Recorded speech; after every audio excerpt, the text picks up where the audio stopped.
Freedom fighters के बारे में डिस्कशन है। बट मैं ये चाहता हूं कि इस बुक से हम 4-5 लोगों का मैंने जो मुझे सबसे ज्यादा लगे डिस्कस करने के लिए इम्पोर्टेंट उनको अपन डिस्कस करेंगे, और उसके बाद में मैं जो 1857 की लड़ाई के अनसंग हीरोज हैं या 1947 की लड़ाई के जो अनसंग हीरोज हैं उनके बारे में बात करना मैं सोचता हूँ ज्यादा इंपॉर्टेंट होगा, क्योंकि उन लोगों का कॉन्ट्रीब्यूशन बहुत अहम था हमारी आजादी में, बट उनको वो रिकॉग्निशन नहीं मिल पाया। So let us start with it. ये सबसे अच्छी जो चीज मुझे इसमें लगी, मैंने उन 5-6 पॉइंट्स में उसको समराइज किया है। एक ये डिस्कस करता है अनसंग हीरोज जो हैं, जो मैंने आपसे बताया कि जो लोग जिन लोगों को इतना रिकॉग्निशन नहीं मिल पाया किसी भी कारण से, बट उनका कंट्रीब्यूशन बहुत इंपॉर्टेंट था, उन लोगों के बारे में ये बात करता है। उनके हेरोइक एक्ट्स क्या उन्होंने किया। आप लोगों को मालूम ही नहीं होगा कि एक अपने राजस्थान और यहाँ पे हरियाणा के बॉर्डर पे एक रेवाड़ी करके जगह है, मैं आपसे डिस्कस करूंगा। वहां पे एक जो हमारे फ्रीडम फाइटर थे उन्होंने अपनी फाउंड्री लगा दी थी, जो आर्म्स एंड एम्युनिशंस वहां मैन्युफैक्चर करते थे, बट लोगों को पता ही नहीं है। एंड उस फाउंड्री से क्या क्या होता था मैं आपसे आगे डिस्कस करूंगा। बैकग्राउंड इस बुक का सबसे बढ़िया जो बात है वो कर्नल साहब भी इसको रिकॉग्नाइज करेंगे कि जब हम सेना में जाते हैं तो हमको रेजिमेंट्स चाहे अलग अलग हो, जब बॉर्डर पे आदमी लड़ने जाता है तो पूरा इंडिया एक होता है। सो इसमें आपको बिहार, मणिपुर, राजस्थान, गुजरात, महाराष्ट्र, कश्मीर, सब जगह के फ्रीडम फाइटर्स का जो एक बुके इन्होंने इस बुक में बनाया है, that is really very nice and appreciable. Female contribution अगर हम याद करते हैं तो हमको केवल एक नाम याद आता है, रानी लक्ष्मीबाई। अनडाउटेडली वो थी, लेकिन उसके पहले, उनके पहले जो अरब्स आए या मुगल्स आए, उनसे किन किन फीमेल, हमारी जो मातृशक्ति है, उन्होंने किसने लड़ाई करी। So that is very beautifully narrated in this book. Cultural and historic context and inspirational stories जो मैंने आपसे बताया कि इस पूरी बुक में स्टोरी के थ्रू आपको इस जर्नी में लेके जाया गया, वो बहुत ही शानदार तरीके से इस किताब लिखी गई है। So let us start our journey of the book with Rani Naiki Devi Gujarat 9178। ये लेडी जो थी वो चालुक्य डायनास्टी से रिलेटेड थी, and she was popularly known for her strategic battles. When I talk about strategic battles, जो आज की तारीख में हम लोग देखते हैं कि मेरा क्या एरिया है जिसको मैं एम्फेसाइज करके और मेरे सामने वाले को नीचे कर सकता हूँ इन दी वॉर के टाइम में। सो ये जो रानी थी, इन्होंने अपना कॉन्क्वेस्ट मोहम्मद गोरी से हुआ। इन्होंने एक धरातल पे जो समतल जो जमीन थी उस पर लड़ना अरब्स को बहुत अच्छा से आता था, पर शी डिसाइडेड कि मुझे जमीन पे नहीं लड़ना है, स्ट्रेटेजिक वॉर। तो उन्होंने माउंट आबू की पहाड़ियों में उनको बुलाया, मतलब उनको घेर के ऐसे लेके गई जहाँ माउंट आबू की पहाड़ियों में और दर्रों में लेके चलेगी, और they were not used to fight in those kind of places. और वहां पे उसने ऐसी जबरदस्त उनको पटकनी दी, and it is very nicely. आप अगर उस किताब को पढ़ेंगे तो आपको ऐसा लगेगा कि मैं मेरे सामने युद्ध होता हुआ देख रहा हूँ। So she was related to the Chalukya dynasty, और इनकी जो स्टोरी है वो एक टेस्टामेंट है फॉर द सिग्निफिकेंस, जो मतलब उनका रोल था। उन्होंने जो उस वक्त में आर्किटेक्चर जो उन्होंने उस वक्त बनाया, and that was a help for future freedom fights.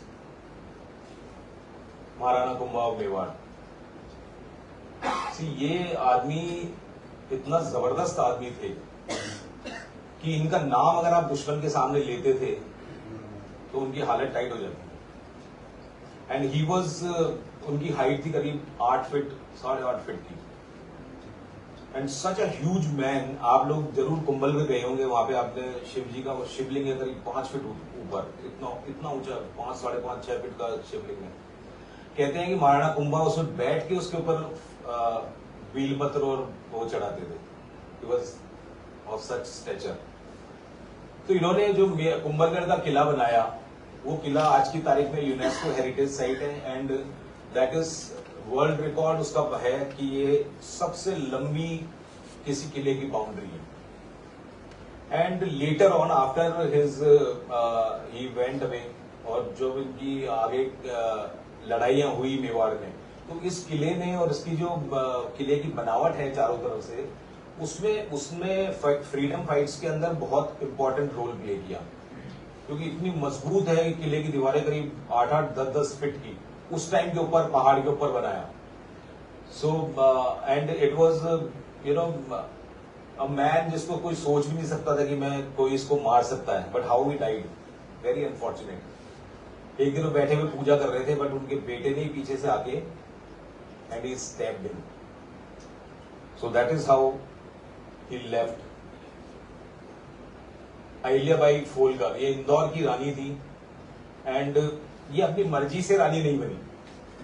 She had a lot of tragedies in her life, but still she fought for her अंग्रेजों से भी. और जो वो काल था उसके अंदर इन्होंने लड़ाई करी.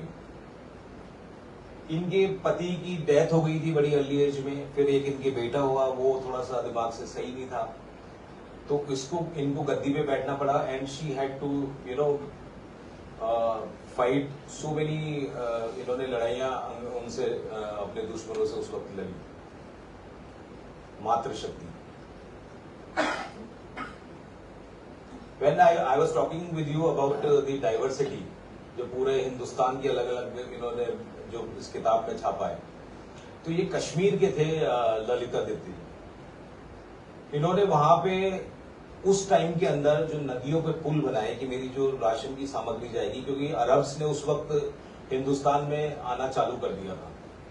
सो ये एक जुनैद करके उनका एक शासक था, वो इंडिया में आता था और इसका ये एक इच्छा थी कि मैं पूरे हिंदुस्तान पे अपना अधिकार जमाऊं. तो कश्मीर शुरू से आपको मालूम है धरती का स्वर्ग है. उन्होंने कश्मीर में जो नदियां थी या जो नाले थे उन सब नालों के ऊपर पुल बनाए, ताकि अगर कल को लड़ाई झगड़े हो और हमारे पर रसद कैसे पहुंचेगी, एमिनेशन कैसे पहुंचेगी, या हमारे पास सैनिक कैसे उसका रीइंफोर्समेंट होगा. So he played a very vital role to protect the north India and to build जो सामरिक दृष्टि से जो इम्पोर्टेंट कंस्ट्रक्शन है वो सारे इन्होंने कराए. एंड ये एक बहुत दूरदर्शी आदमी थे. इन्होंने अपने व्यापार को भी अफगानिस्तान तक फैलाया. And he played a very vital role in making India सोने की चिड़िया.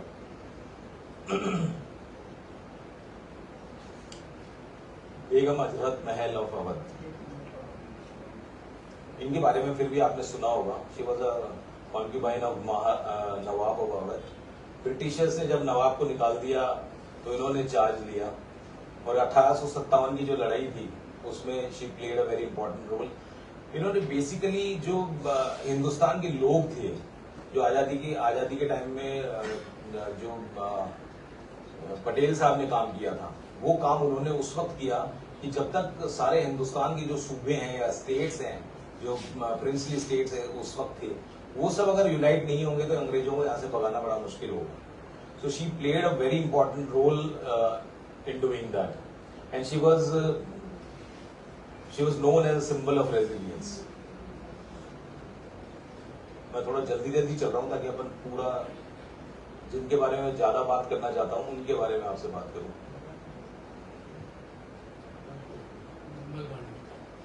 मंगल पांडे, हमारे को आते थे मंगल पांडे वो वाले.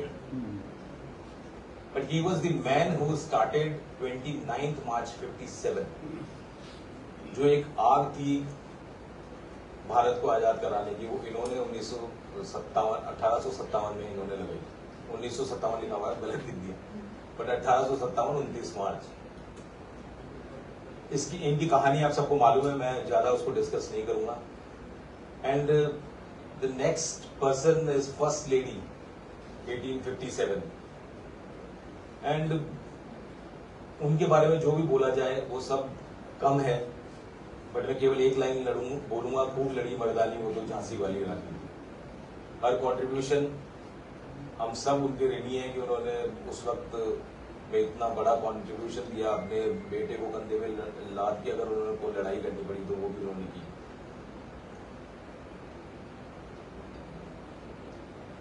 Anybody for him? नाना साहब. पेशवा बाजीराव के घराने से थे और ये कानपुर के राजा थे. इन्होंने एक ही आपने अगर सुना हो तो सतचूड़ा घाट करके बीबी नगर में, ये उसका एलिजेंट इसको बनाया गया. आज तक ये प्रूव नहीं हुआ कि नाना साहब ने वो मैसेकेयर कराया था. इसमें क्या था, हम जब बात करते हैं तो वहां पे एक क्लब था, उस क्लब के अंदर काफी अंग्रेज इकट्ठे हुए थे नदी किनारे, और वहां पे गोलीबारी हुई जिसमें काफी अंग्रेज मारे गए। बट आज तक ये नहीं पता, जो ऑथर ने इस किताब में लिखा है और जिसको ब्रिटिश एक मैल्कम करके ब्रिटिशर उन्होंने उसको सेकंड भी किया है, कि पहली गोली उस वक्त किसने चलाई, ये आज तक मिस्ट्री है। बट उसके अंदर काफी ब्रिटिशर्स की भी मौत हुई और काफी हिंदुस्तानी लोग भी उसमें मारे गए।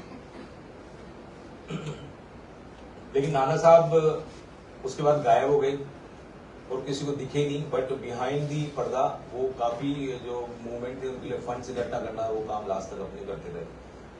कुंवर Singh is the next man, जो कि एक बिहार के जगदीशपुर के जमींदार थे।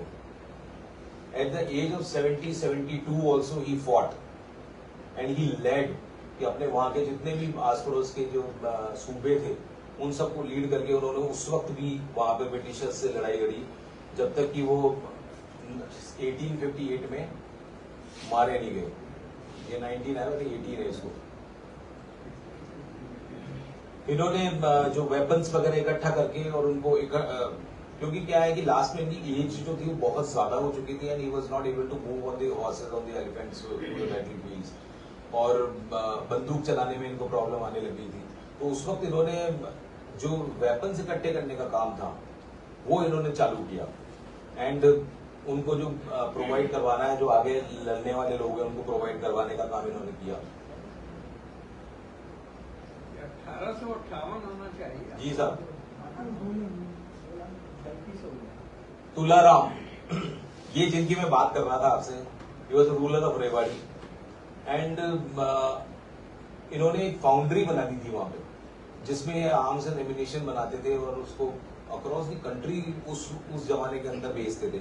क्योंकि हमारे जो फ्रीडम फाइटर्स थे वो पूरे हिंदुस्तान में लड़ रहे थे, चाहे कश्मीर हो, चाहे कन्याकुमारी हो, बिहार हो, इधर गुजरात हो या महाराष्ट्र हो, सब जगह, और सब जगह इन्होंने वहां से हथियार अपने सप्लाई किए, and he played a very vital role in that. And जो अफगानिस्तान और पर्शिया, रशिया, इन सब लोगों को इकट्ठा करके उनसे मदद मांगना, वो सब काम इन्होंने उस वक्त किए। But let me ask you that, कितने लोगों ने इनका नाम सुना था, तुलाराम जी आज के पहले? 2 लोगों ने सुना था। बट दैट इज वाई मेरे को क्या है, इन लोगों के बारे में बात ही मैं इसलिए कर रहा हूँ कि हमको ये पता रहे कि उससे जानते हैं, but he was a freedom fighter. Jhalkari Bai,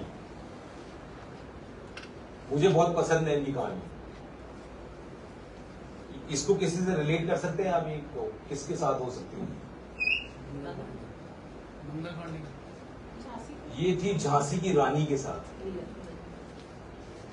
and जब झांसी की रानी चारों तरफ से घिर गई थी, उस वक्त ये डिसाइड किया गया कि अगर झांसी की रानी मर गई तो ये फ्रीडम की जो फाइट है उनको आगे कैसे ले जाएंगे। एट दैट टाइम उन्होंने अंग्रेजों को डिस्गाइज किया, वो झांसी की रानी बनके युद्ध में लड़ी, और उधर से उनको एक पैसेज दिया गया ताकि लक्ष्मीबाई अपने बेटे और उनके 2-3 जो खास लोग थे जो युद्ध के को नियंत्रण में रखते थे, उन लोगों के लिए एक सेफ पैसेज बना के उनको वहां से रवाना किया गया। And she was the lady who was a very brave warrior. जो आप इस बुक में भी एक जगह लिखा हुआ है कि उनको रात को भी कहा गया कि हमको सुबह लड़ाई करने के लिए जाना है, तो वो रात को तैयार होकर बैठ गई। सो मतलब इस तरीके के, अगर मैं देसी लैंग्वेज में बोलूं तो ऐसे बाके लोग थे उस जमाने में।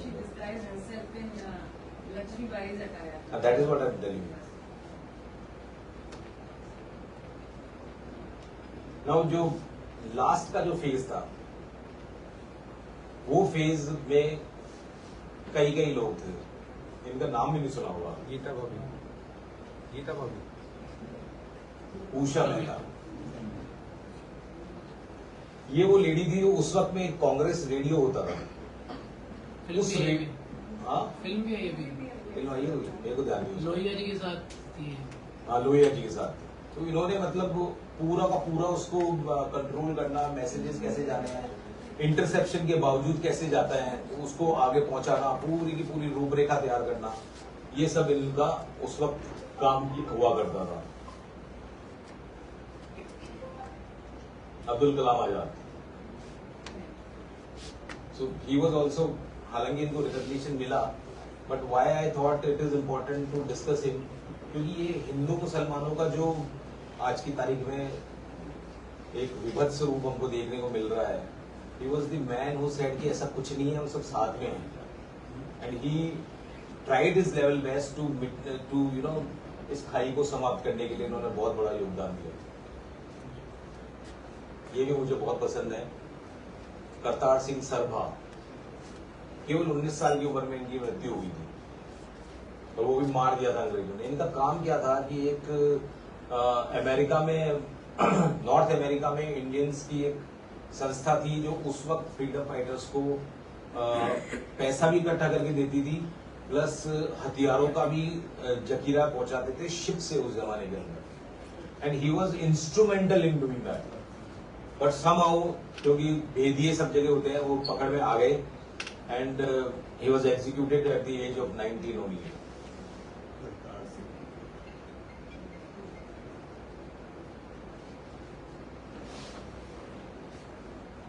प्रीति लता, इसमें इंपॉर्टेंट है, she led a raid at the symbol of British colonial European club. एक तो हमला उस वक्त हुआ था जो मैंने आपसे बताया, दूसरे में इन्होंने रेड किया था और वहां जाके इन्होंने गोली वोली नहीं मारी, बट जो वहां जाके इन्होंने भारत की एक स्वतंत्रता के लिए नारे लगाए और मार पिटाई हुई उस वक्त भी. But it was not that एक जो नरसंहार था वो नहीं हुआ. But she clearly passed on this message that हमको आजादी चाहिए. And apart from that she was responsible for the इन्होंने लेडीज का एक पूरा देशभक्ति के लिए उनको जागृत किया.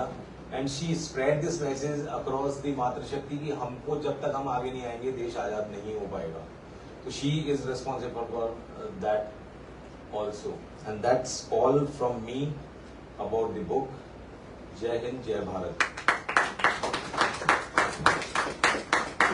और आजकल बड़े भारी मन से मैं कहना चाहता हूँ कि ये आज़ादी का मतलब केवल हम स्टेटस लगाना ही मानते हैं कि आज हमने एक झंडे का फोटो लगा दिया, जय भारत जय हिंद, और वो आज़ादी का हो गया. I feel sorry for that.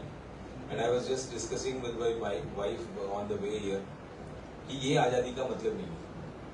उन लोगों ने क्या क्या सपने देख के और अपने मतलब 19 साल की उम्र में, 32 साल की उम्र में, 27 साल की उम्र में हंसते हंसते फांसी पे चढ़ गई, हंसते हंसते गोली खा ली, और हम आज क्या कर रहे हैं उसके ऊपर मैं कोई कमेंट नहीं करना चाहता हूँ. But we it's high time when we need to introspect.